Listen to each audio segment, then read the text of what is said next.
Israeli প্রধানমন্ত্রীর গাজা দখলের পরিকল্পনা ঘিরে ব্যাপক উত্তেজনা তৈরি করেছে দেশটির অভ্যন্তরে।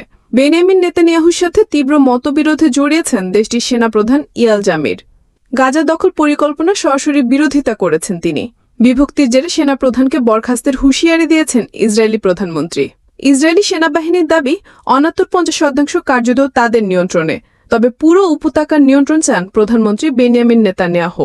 অন্যটি সরিয়ে দিতে চান বাসিন্দাদের। এর আগেও বলেছেন এই কথা, এবার আনুষ্ঠানিকভাবে শুরু করেছেন তোড়জোড়।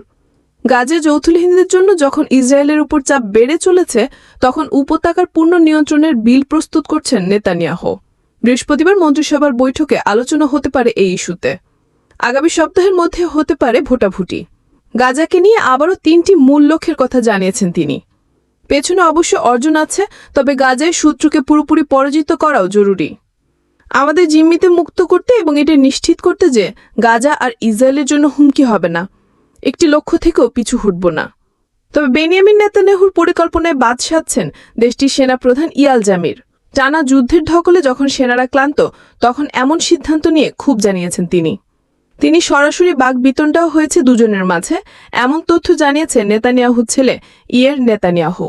আইডিএফ প্রধান গাজা দখল পরিকল্পনা সমর্থন না দিলে তাকে পদ থেকে সরিয়ে দেওয়া হবে বলে হুমকি দিয়েছেন প্রধানমন্ত্রী।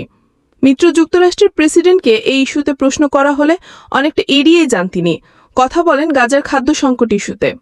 আমি কেবল জানি এখানে মানুষের কাছে খাবার পৌঁছানোর চেষ্টা করছি।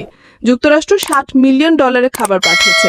অনেক খাবার ইসরায়েল আমাদের বিতরণে সাহায্য করছে, আর এটাই এখন আমার ফোকাস।